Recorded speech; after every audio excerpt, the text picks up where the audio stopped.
Good morning दोस्तों। आज हम बात करेंगे ईपीएस 95 की, जो अभी रिसेंटली कोर्ट का जो ऑर्डर आया ईपीएस 95 को लेके। हायर पेंशन स्कीम ये एक्चुअल में है क्या, इसमें कितना लाभ है क्या नहीं है, इसके बहुत सारे डाउट आप लोग के मन में आ रहे होंगे। कौन कौन इसके एलिजिबल है, एलिजिबल नहीं है, इसको भरना चाहिए कि नहीं भरना चाहिए, इसमें कितना बेनिफिट है कितना बेनिफिट नहीं है, पहले स्कीम में क्या था अभी की स्कीम में क्या है, ईपीएफ क्या होता है, ईपीएस क्या होता है। ऐसे बहुत सारे डाउट हैं। मैं आपको अभी लैपटॉप के पास लेके जाऊंगा अपनी पीपीटी में और आपके सारे डाउट आपके क्लियर करूंगा।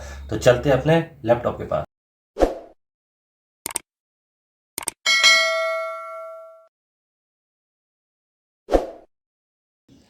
Good morning. आज हम बात करेंगे ईपीएस हायर पेंशन स्कीम के बारे में। Now that the supreme court has given the opportunity to employ to option for higher pension from employ pension scheme. The higher contribution due the highest basic salary make a member eligibility to receive higher pension under current pension calculation। तो अब तक जो pension system चल रहा था उसको लेके बहुत सारे इश्यूज थे, जिसको लेके कोर्ट में, सुप्रीम कोर्ट में एक फ़ाइल दर्ज की गई थी कि हम लोग का जो अब तक एक लिमिट, एक सीलिंग, एक अमाउंट था, जैसे कि 15,000, जो 2014 के बाद 15,000 जो अमाउंट था उस पर कंपनी का कंट्रीब्यूशन 8.33% दिया जा रहा था। जबकि मान लीजिए अगर किसी की सैलरी 20,000 है, उसके बाद भी जो कंट्रीब्यूशन, पेंशन का कंट्रीब्यूशन है 8.33, 15,000 एक सीलिंग प्राइस, सीलिंग अमाउंट पे दिया जा रहा था। तो उसको लेके कोर्ट में केस किया गया, जिस केस को लेके कोर्ट का जजमेंट आया कि एम्प्लॉय को अब जो पेंशन सिस्टम मॉडिफाई किया गया उसमें हायर पेंशन सिस्टम कहा गया है। यानी अभी जो बेसिक, करंट बेसिक और डीए है उस पर 8.33% जो अमाउंट निकलेगा उसको ईपीएस यानी एम्प्लॉय पेंशन स्कीम के तहत वो अमाउंट दिया जाएगा। इसकी तारीख अभी कोर्ट ने 4 मंथ, इसका कट ऑफ डेट रखा गया है 4 मंथ, यानी 3 मार्च 2023 तक इसको आपको अप्लाई करना है, तब जाके आप इसका लाभ उठा पाएंगे। आगे चलते हैं, आगे हम और कुछ जानेंगे। नीचे आते हैं। नीचे सबसे पहले हम समझेंगे difference between EPS and EPF. सबसे पहले हम समझेंगे ईपीएफ का एम्प्लॉय प्रोविडेंट फंड। ये एम्प्लॉय प्रोविडेंट फंड वो होता है जो एम्प्लॉय का बेसिक डी है उसका 12% उसको लेके उसके सेविंग या उसके फ्यूचर के लिए एक रख दिया जाता है प्रोविडेंट फंड। ये भी गवर्नमेंट की तरफ तहत की गई ये स्कीम है। दूसरा होता है ईपीएस, एम्प्लॉय पेंशन स्कीम। ये एम्प्लॉयर यानी कंपनी की तरफ से 12% कंट्रीब्यूशन दिया गया था एम्प्लॉय को, जिसमें दो तरीके से दिया गया था, जिसका एक हिस्सा ईपीएफ के तहत दिया जाएगा, दूसरा हिस्सा ईपीएस यानी एम्प्लॉय पेंशन स्कीम के तहत 8.33 दिया जाता, जो एम्प्लॉय के रिटायर्ड होने के बाद उनको पेंशन के रूप में एम्प्लॉय को मिलता। नीचे आते हैं। हर कुछ भी चीज़ जानने से पहले हमें उसका बैकग्राउंड जानना चाहिए, तो अभी हम कुछ थोड़ा सा 2 मिनट का टाइम लेके उसके बैकग्राउंड का जानते हैं। EPF, the employ provident fund EPF scheme 1952 were framed in September 1952। तो एक 1952 के तहत गवर्नमेंट के द्वारा एक फ़ंड एक फ्रेम किया गया था, जिसका नाम था employ provident fund. Section 2F, इसमें कहा गया था कि जिस भी एम्प्लॉय की पेमेंट 6,500 के ऊपर है वो इसके एलिजिबल नहीं रहेंगे। यानी जो स्कीम थी ईपीएफ की, उसमें अगर मान लीजिए किसी की पेमेंट 7,000 थी तो वो इस स्कीम के एलिजिबल नहीं था। यानी एक फ्रेम रख दिया गया था, एक अमाउंट रख दिया गया था 6,500, मानी जिसका अमाउंट 6,500 है वो इस स्कीम का लाभ उठा सकता था। उसके बाद सेक्शन 26(6) के एक्ट के तहत एक स्कीम कहा गया कि अगर मान लीजिए जिसकी पेमेंट 6,500 से अबव है तो वो एक जॉइंट रिक्वेस्ट के थ्रू, यानी जॉइंट रिक्वेस्ट के थ्रू मतलब कंपनी, एम्प्लॉय और एम्प्लॉयर, एम्प्लॉय मतलब कंपनी के एक रिटर्न स्टेटमेंट और एक एग्रीमेंट के थ्रू इस स्कीम का लाभ उठा सकता था। नीचे आते हैं इसमें ईपीएस। ईपीएस को उसको डिटेल में समझेगी। ईपीएस एक्चुअल में होता क्या है। In 1995 the pension scheme was launch by the way of introduce of section 6A to the EPF act. एक ईपीएफ एक्ट के तहत सेक्शन 6A एक पेंशन स्कीम लॉन्च की गई गवर्नमेंट के द्वारा। कहा गया है कि जो कंपनी के द्वारा से आपको जो कंट्रीब्यूशन दिया जाएगा उसमें से 8.33% आपके पेंशन में डाइवर्शन कर दिया जाएगा, जो आपके रिटायरमेंट के बाद आपको एक पेंशन के रूप में दिया जाएगा। द EPS 95 रिस्ट्रिक्शन, इधर है हम लोग, the EPS 95 restricted the maximum monthly pensionable salary 6,500, it meant out of the employee contribution। इसमें एक कंपनी के द्वारा से तय कर दिया गया था, EPFO के द्वारा तय किया गया था कि इसमें मैक्सिमम आपकी सैलरी भले ही 20,000 या 6,000, 8,000, 20,000 हो, पर आपको एक फिक्स अमाउंट तय कर दिया गया था कि 6,500 के ऊपर ही आपको 8.33% दिया जाएगा, जो आपके पेंशन के रूप में उसको इन्वेस्ट किया जाएगा। तो यानी इसमें कहा गया था एक मैक्सिमम कैपिंग और लिमिट और सीलिंग अमाउंट 6,500 तय किया गया था, यानी एक अमाउंट तय कर दिया गया था। इसके ऊपर भी अगर आपका अमाउंट सैलरी होगा बेसिक DA, पर आपको एक 6,500 पर ही आपको एक 8.33 का पेंशन के बेनिफिट मिलने वाला था। फॉर एग्जाम्पल, इसको एक एग्जाम्पल के तहत पे देखते हैं। मान लीजिए एक अमित है, उसकी मंथली सैलरी 20,000 थी, तो अमित का कंट्रीब्यूशन ऑफ PF होगा इसमें 20,000 का 12% यानी 2,400 रुपये, 2,400 इसका कंट्रीब्यूशन होगा। इसमें कंपनी का कंट्रीब्यूशन भी 12% होगा, यानी 2,400, पर उसको दो तरीके से दिया जाना था। उसमें कहा गया था एक EPS एक EPF के तहत दिया जाएगा कंपनी के कंट्रीब्यूशन को। तो इसमें जो EPS मतलब पेंशन का, तो जो पेंशन का 8.33% दिया जाता है वो एक फ़िक्स अमाउंट कर दिया गया था। यहाँ पर जो दिया गया है, यहाँ फ़िक्स अमाउंट कर दिया गया था 6,500 पर 8.33% दिया जाएगा, यानी 6,500 का अगर 8.33 निकालेंगे तो 5,042 रुपीज़ होता है। यानी आपकी पेमेंट, अमिट की पेमेंट 20,000 थी, कंपनी का कंट्रीब्यूशन दिया गया उसमें से जो पेंशन का दिया गया वो एक फ़िक्स अमाउंट पे दिया गया 6,500 पर, यानी 6,500 पे 8.33 का यानी 542 अमाउंट दिया गया। अब जो बचा अमाउंट था इसका 24,000 यानी कंपनी के कंट्रीब्यूशन का, उसको डिवाइड किया गया। मान लीजिए इसका 20,000 का 12% होता है आपका 2,400, ये आपका अमाउंट होता है 2,400, यानी इसमें से आपको 8.33 6,500 8.33 यानी 542 आपका पेंशन स्कीम में चला गया था। अब इसमें से 2,400 में से पेंशन का 542 हटा दिया जाएगा, यानी 1,858 रुपीज़ जो बचा है वो PF कंट्रीब्यूशन हो गया था।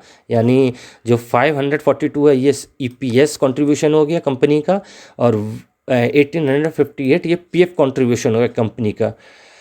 ये इस तरीके से कंपनी ने अपना कंट्रीब्यूशन दो भागों में डिवाइड कर दिया। अभी आप थोड़ा कंफ्यूज होंगे, थोड़ा वीडियो में बने रहिए। नेक्स्ट आपको बहुत डिटेल से, बहुत अच्छे तरीके से कैलकुलेशन करके बता दिया जाएगा। आपको टेंशन लेने की, कन्फ्यूजन होने की ज़रूरत नहीं है। हम नीचे आते हैं, ठीक है, चलो नीचे आते हैं थोड़ा सा। On September 1, 2014 अपारा 11(3) the EPF amended the scheme of increase the limited of pension bill. कुछ लोगों के द्वारा कोर्ट में केस किया गया, इस पर ऑब्जेक्शन उठाया गया। जो पेंशन स्कीम जो दिया उसमें फ़िक्स अमाउंट रखा गया है 6,500 का, उसको लेके उस पर केस किया गया। उस पर EPFO के द्वारा बोला गया कि इसको किया जाए। तो इसमें 1 सितंबर 2014 को EPFO के द्वारा एक अमेंडमेंट किया गया कि जो 6,500 जो उसकी बेस यानी एक कैपिंग लिमिट थी स्कीम EPS पेंशन को पाने की, उसको बढ़ा के कर दिया गया 15,000 रुपीज़, यानी 6,500 को बढ़ा के 15,000 कर दिया गया। इसकी भी एक कट ऑफ डेट कर दी गई कोर्ट के द्वारा से। कहा गया EPF के द्वारा कि इसको 6 मंथ के अंदर इसको आपको फिल करना है, जिसको भी इसका बेनिफिट उठाना है। मिनिमम मैक्सिमम डेट थी 6 मंथ का, इसको भरना हुआ। इसमें भी एक मैक्सिमम कैपिंग और लिमिट सीलिंग लगा दिया गया था 15,000 रुपये। अब आते हैं नीचे, इसमें नेक्स्ट है किया हूँ 4 दिसंबर को इसका टेंशन था हाई पेंशन स्कीम को लेके। इसका भी कट ऑफ डेट लगा दिया गया था कोर्ट के द्वारा से कि इसको 4 मंथ के अंदर इस ऑर्डर को भरना है। ये हायर पेंशन स्कीम क्या है हम इस पर चर्चा करेंगे। हमारा जो बेस था वो पूरा क्लियर हो गया, इसमें हमने अच्छे से बता दिया गया है कि इसमें पहले क्या स्कीम 1995 में 6500 इसका एक फ़िक्स अमाउंट किया गया था जिस पे कैलकुलेशन 8.3 किया जाता है। उसके बाद उसको लिमिट को 2014 में बढ़ा के ये 15,000 कर दिया गया यहाँ पर 1 सितंबर 2014 को। उसके बाद अभी की बात करते हैं, ये 4 दिसंबर 2022 की बात करते हैं। यह मैंने थोड़ी गलत डेट डाल दी है, इसको हम करेक्शन कर देंगे। तो ये अभी जो हायर पेंशन सुप्रीम कोर्ट के द्वारा ऑर्डर किया है हायर पेंशन, इसको हम डिटेल में समझेंगे। नीचे आते हैं, सबसे पहले हम समझेंगे कौन कौन ये हायर पेंशन के एलिजिबल है स्कीम के। तो पहला जो एम्प्लॉय रिटायर्ड हुआ है 2014 से पहले, जिनने इस चीज़ का ऑप्शंस नहीं किया है, ना कोई ऑब्जेक्शन उठाया ना कुछ किया है, जो सिंपल स्कीम जो गवर्नमेंट के द्वारा मिल रही थी उसको, वो इससे बाहर हैं। 2014 से पहले रिटायर्ड आदमी जो इस पर कुछ भी इसका ऑप्शन नहीं भरा था, वो इसके एक्सरसाइज नहीं था, इसके थ्रू कुछ ही नहीं था, तो वो इसके बाहर है। दूसरा ऑप्शन आता है ये employ retired before 2014 and their joint option requested were denied by authority. एक है जो 2014 से पहले रिटायर्ड हुए थे पर वो ईपीएफओ के पास, कोर्ट के पास जाके जिनने ऑब्जेक्शन उठाए थे, जिनने इस पर स्टेक लगाई थी कि ये बहुत कम अमाउंट है, मतलब जिन जिन लोगों पे उस पर ऑब्जेक्शन उठाया गया था, उन सब को इस बेनिफिट का, इस स्कीम का बेनिफिट मिलेगा। यानी पास्ट में जितने भी लोग थे, जिन लोगों ने इस पे ऑब्जेक्शन उठाया गया था कि नहीं इसका 6500 से बढ़ाया जाए या 15,000 किया जाए या फिर हायर पेंशन किया जाए, इस पे केस किया गया था, उन सबको इसका बेनिफिट मिलेगा। तीसरी कैटेगरी है द एम्प्लॉय, ये तीसरी category the employ retired after 2014 but could not exercise the option. जो एम्प्लॉय 2014 के बाद रिटायर्ड हुए हैं पर अभी तक कोई ऑप्शन नहीं भरे हैं, कुछ भी है, वो भी इसके अंतर्गत अपना इसको अपडेट करके इसका फ़ायदा उठा सकते हैं। दूसरा चौथा लास्ट है जो अभी employ serving employ not exceed the option, जो अभी एम्प्लॉय जॉब पर है, अभी जैसे मैं भी जॉब पर हूँ, अभी जॉब कर रहा हूँ पर अभी तक इसका कोई ऑप्शंस भरा नहीं हूँ पेंशन वेंशन का, वो भी इसके लाभदायक है। इससे ओवरऑल देखा जाए तो 2014 से पहले जो भी रिटायर्ड हुआ है उसको इस स्कीम का लाभ नहीं मिलेगा। 2014 के बाद जो भी रिटायर्ड हुआ है या अभी ड्यूटी कर रहा है या जॉब कर रहा है, उसको इस पेंशन स्कीम का फुल फ़ायदा मिलने वाला है।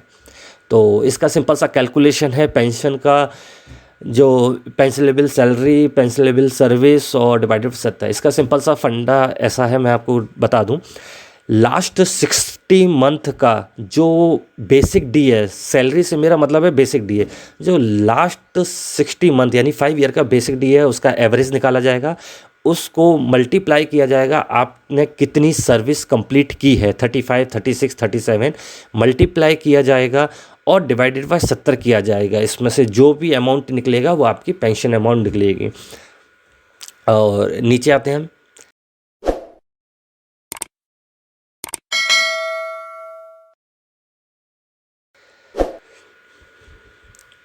हाँ इस पॉइंट पे आते हैं, monthly contribution to EPS is restricted to. आइए हम इसे स्टार्टिंग से एक पैराग्राफ में समझ जाते हैं, जल्दी से समझते हैं। जब 1994 से पहले जब 5,000 अमाउंट एक फ़िक्स किया गया था बहुत उस पर, तो 8.33 का कंट्रीब्यूशन किया जा रहा था, तो सिर्फ 416 का एक पेंशन अमाउंट पर मंथ जा रहा था। उसके बाद यहाँ पर आते हैं 1/6/2001 इसको ईपीएस को मॉडिफाई किया गया था। 1/6/2001 से कहा गया, एक फ़िक्स अमाउंट बढ़ा के 5,000 से बढ़ा के कर दिया गया था 6,500, जिस पर आपको 8.33 का कंपनी का एम्प्लॉयर का कंट्रीब्यूशन 8.33 का कंट्रीब्यूशन दिया गया था, जिसका अमाउंट होता है 5,400 पर मंथ। ये आपके पेंशन स्कीम में जमा किया जा रहा था। उसको फिर मॉडिफाई किया गया 2014 में, 19/2014 में उसको मॉडिफाई किया गया, 6,500 अमाउंट को बढ़ा के 15,000 कर दिया गया। अब आपका जो पेंशन का कंट्रीब्यूशन निकाला जाएगा 8.33 का, वो 15,000 पे निकाला जाएगा, जिसका अमाउंट होता था 1250, यानी हर महीने 1250, और जो आपका करंट इंटरेस्ट चल रहा होगा पीएफ का, वो इंटरेस्ट के साथ आपका ईयरली निकाल के कैलकुलेशन आपको पेंशन का अमाउंट तय किया जा रहा था। अभी जो हायर पेंशन का जो ऑप्शंस अभी कोर्ट के द्वारा पास किया गया, उसको अपडेट किया गया, इसमें कहा गया है आपका जो करंट बेसिक डी है, आज का जो एम्प्लॉय का बेसिक डी है, यानी आपका बेसिक डी है 50,000, यानी आपका 50,000 पे 8.33 यानी 6,000 होता है। आपको पर मंथ 6,000 आपका पेंशन स्कीम में जोड़ा जाएगा, यानी आपको पेंशन स्कीम में बेसिक डीए का अभी तक एक लिमिट रखी गई थी 5,000, 6,500, 15,000, पर अभी आपका जो करंट बेसिक डी है, किसी का भी, जैसे मेरा करंट बेसिक डी है 34,000, किसी का 40,000 होगा, किसी का 60,000, यानी जो करंट बेसिक डी है उसका 8.33 निकाल के उसको पेंशन कंट्रीब्यूशन में दिया जाएगा। फॉर एग्जांपल हम लोग इसे डिटेल से समझ लेते हैं, अगर किसका कितना पेंशन मिलना चाहिए था। अगर देखा जाए लास्ट से, मान लीजिए 1995 से 2000 तक जो एम्प्लॉय था उसका अगर कैलकुलेशन किया जाए, मान लीजिए वो 35 वर्किंग उसने जॉब किया हुआ है, तो उसका कैलकुलेशन कैसे किया जाएगा, 6,500 इंटू 35, यानी 6,000 एक फिक्स प्राइस किया गया था 2014 से पहले, यानी 6,500, 35 साल उसकी टोटल जॉब उसने की है, डिवाइडेड बाय 70, यानी वो उसको पेंशन के रूप में 3,250, एक ये अप्रॉक्सीमेटली हमने कैलकुलेशन किया गया है, ये फिक्स नहीं है। इसका जो फॉर्मूला है उसके तहत बताया गया 3,250 रुपीज़ मिलेगा।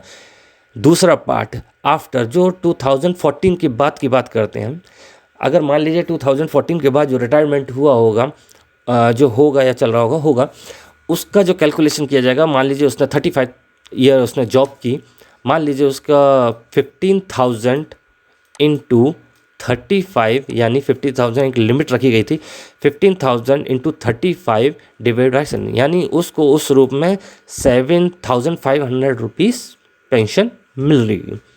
अब आते हैं आज, अभी जो सुप्रीम कोर्ट के ऑर्डर के बाद हायर पेंशन केस के कंडीशन में क्या होगा देखेंगे। मानते हैं अभी के केस में इसकी सैलरी है 50,000, उसको 35 ईयर कंप्लीट होंगे तो उसको कितना मिलेगा, 50,000 डिवाइड इंटू 35 डिवाइडेड बाय 70, यानी आज की डेट में उसको 25,000 सैलरी मिलेगी। तो यानी ये बहुत खुशी की बात है कि कोर्ट के द्वारा फैसला हुआ है, बहुत सारे एम्प्लॉय को इसका बहुत ज़्यादा बेनिफिट मिलने वाला है फ्यूचर में। तो इसको और डीप से और अच्छी कैलकुलेशन में समझेंगे आगे चल के।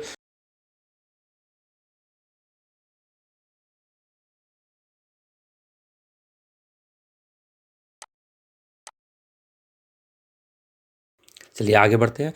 Now the calculation of total monthly EPF and EPS contribution of employ in company. चलिए समझते हैं इसको डिटेल में। सैलरी, अगर मैं कहीं भी वर्ड यूज़ करूँ सैलरी तो उसको समझिएगा बेसिक एंड डीए, ठीक है, कंप्लीट समझिएगा। Basic and salary means basic and DA. मान लीजिए हम लोग बात करते हैं 1995 से 2014 की, तो मान लीजिए एक XYZ की सैलरी है 25,000, तो उसका एक amount wage EPS amount fix किया गया था 6,500, यानी उसकी सैलरी जितनी भी हो उसको 6,500 पे ही पेंशन का कंट्रीब्यूशन दिया जाएगा। यानी आगे आते हैं एम्प्लॉय का, इसमें 25,000 में एम्प्लॉय का कंट्रीब्यूशन, ईपीएफ का कंट्रीब्यूशन 12% हो गया 3,000, कंपनी का 12% कंट्रीब्यूशन हो गया 3,000, पर इसको 2 कैटेगरी में दिया जाता। इसको पहली कैटेगरी है ईपीएस। अब जो ईपीएस देना था उसका एक अमाउंट फिक्स था 6,500, तो उसका 8.33 कंट्रीब्यूशन ऑफ पेंशन का, उसका 6,500 का होता है 541, यानी 541 अमाउंट उसको पेंशन में दिया जाएगा। 3,000 में से माइनस किया 541, यानी बचा 2,559। ये समझिए इसे ध्यान से, 12% कॉन्ट्रीब्यूशन, 3,000 एम्प्लॉय का कॉन्ट्रीब्यूशन ऐड होगा, प्लस इसका जो 3,000 कॉन्ट्रीब्यूशन है उसमें से 541 माइनस कर दिया जाएगा, बचा 255, सॉरी यहाँ मैं गलत किया हूँ, यहाँ पर होगा 2459, हाँ 2459, सॉरी 2459 कॉन्ट्रीब्यूशन चला जाएगा पीएफ में। तो टोटल पीएफ जो मंथ का कंप्लीट होगा वो होगा कंपनी का पीएफ प्लस एम्प्लॉय का पीएफ। कंपनी का एम्प्लॉय का पीएफ था 3000, कंपनी का पीएफ हम लोग यहाँ निकाले थे, इसको पेंशन का कंट्रीब्यूशन माइनस करके 3000 में पेंशन का ये कंट्रीब्यूशन माइनस किए तो अपना निकला था 2459। टोटल अमाउंट हुआ 5459 पीएफ में, और पेंशन में हुआ 541। यहाँ पर आते हैं, मान लीजिए अपनी पेमेंट है 25,000, अपना एक फिक्स अमाउंट रखा गया था 65,000 पर ही आपको पेंशन मिलेगा।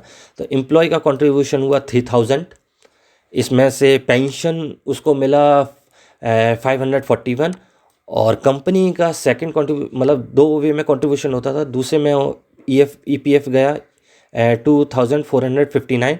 तो यानी आपका ये टोटल जो अमाउंट है वो आपका ईपीएफ में चला गया, जो यहाँ था 5459, और इतना अमाउंट आपका चला गया पेंशन में। अब आते हैं नीचे, मान लीजिए आफ्टर सितंबर 2014 जब ईपीएफओ को द्वारा 6500 को बढ़ा के 15,000 कर दिया था, उस कंडीशन में आपको कितना पेंशन अमाउंट जा रहा था आपके पेंशन स्कीम में। मान लीजिए XYZ की पेंशन हुई 50,000। तो यहाँ पर आते हैं एम्प्लॉय का कंट्रीब्यूशन अगर देखा जाए 12% के हिसाब से पीएफ का ईपीएफ का, तो 6000 एम्प्लॉय का ईपीएफ हटा। कंपनी का 12% कॉन्ट्रीब्यूशन 6000 2 कैटेगरी में गया, इसका भी 2 कैटेगरी में गया, पहला गया ईपीएस में, दूसरा गया ईपीएफ में। तो ईपीएस का 8.33, जायज़ सी बात है 15,000 जो फिक्स किया था उस पर निकला 1250 यानी 1250 रुपये। अब 6000 में से 1250 माइनस किया, यानी इतना सेकंड कंट्रीब्यूशन कंपनी का ईपीएफ में गया 4715। यानी अगर मंथ का टोटल निकाला जाए तो एम्प्लॉय का 6000, कंपनी का ईपीएफ की बात करता हूँ, कंपनी का ईपीएफ हुआ 4750, यानी टोटल ईपीएफ हुआ 10,750, और टोटल ईपीएस यानी पेंशन स्कीम में गया टोटल 1250 रुपये। चलिए इसका टेबल देखते हैं जो मैंने बनाया हुआ है। मान लीजिए इसका 50,000 बेसिक डी है, इसमें 50,000 की जो एक कैपिंग की गई थी, 15,000 से ज़्यादा उसको ईपीएफ कंट्रीब्यूशन नहीं होगा, ईपीएस कंट्रीब्यूशन नहीं होगा।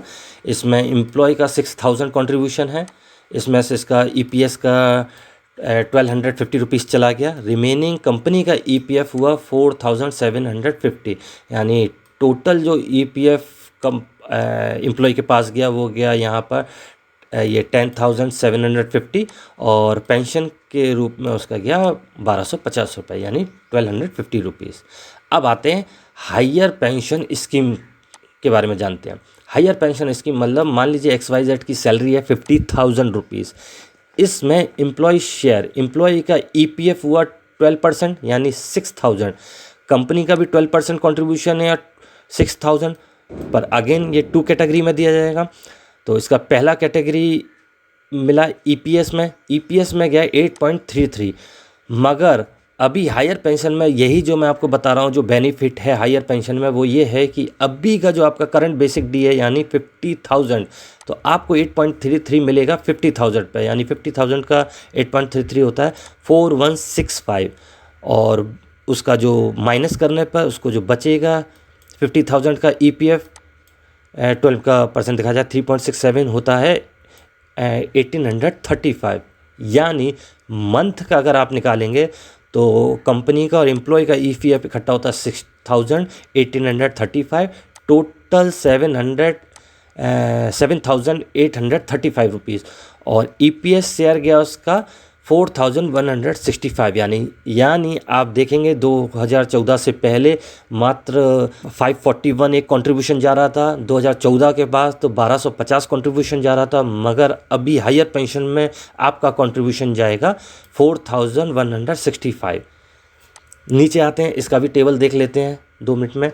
50,000 उसका अमाउंट बेसिक डी है, उसका ईपीएफ इसका कोई फिक्स नहीं किया गया, इसमें आपका जो बेसिक डी है उतने पे ही मिलेगा, यानी 6,000 एम्प्लॉय का ईपीएफ हो गया है, 1835 कंपनी का ईपीएफ हो गया, और पेंशन के रूप में गया है 4,135 रुपीज़।